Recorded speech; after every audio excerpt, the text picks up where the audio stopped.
आत्मा रूपी सुई की बेसिकली सारी कट उतरने पर तुम बच्चे डायरेक्ट बाप से सीखोगे।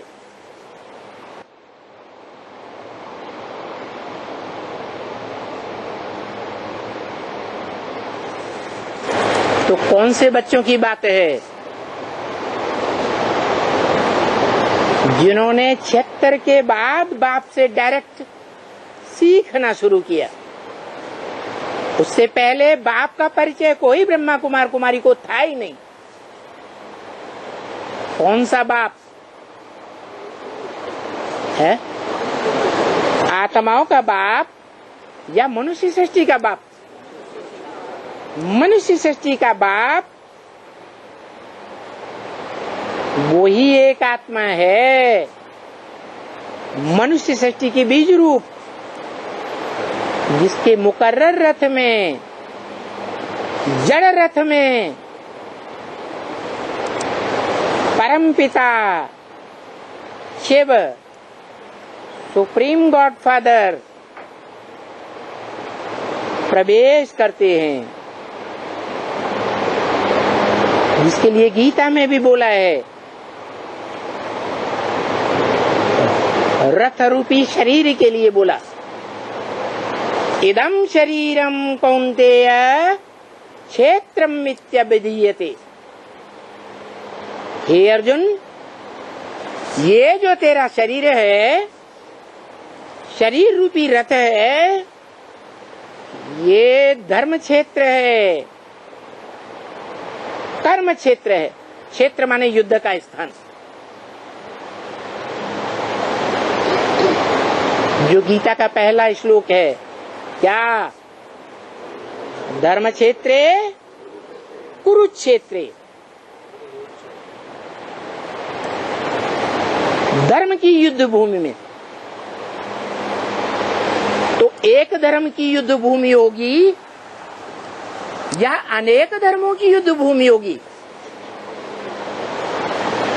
अनेकता होती है तब युद्ध होता है, लड़ाई होती है, या एक ही धर्म संसार में होगा तो युद्ध होगा?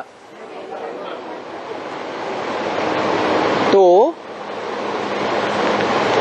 कलह क्लेश का युग है, जहां इस दुनिया में सबसे जास्ती कलह क्लेश बढ़ जाते हैं, लड़ाई झगड़े बढ़ जाते हैं, खास धर्मों की बात को लेकर के। और उन धर्मों के आधार पर जो अनेक प्रकार के कर्म कांड बनाए जाते हैं धर्म पिताओं के द्वारा, उन धर्म पिताओं के धर्मावलंबियों के द्वारा,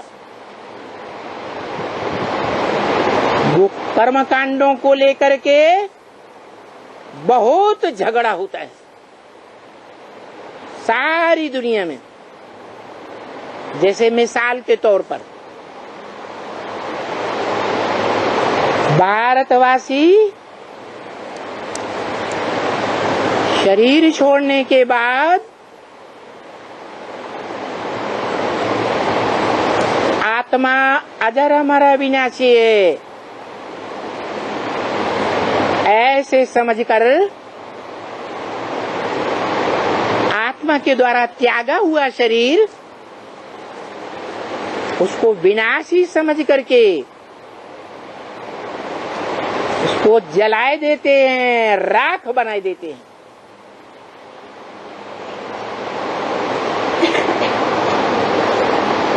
ये परंपरा कहाँ से शुरू हुई?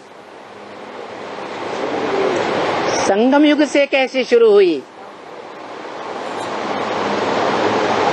संगम युग में भगवान बाप जब आते हैं तो जो पक्के पक्के आत्मा बनने वाली, पार्ट बजाने वाली आत्माएं हैं, जिन्हें सूर्यवंशी कहा जाता है, वो अपने देवान को जला देती हैं, ज्ञान अग्नि में, योग अग्नि में राख कर देती हैं। जो वाणी में बोला है, अब देखेंगे लाखों में से एक, करोड़ों में से एक कौन निकलते हैं जो अपने को राख बनाए देंगे।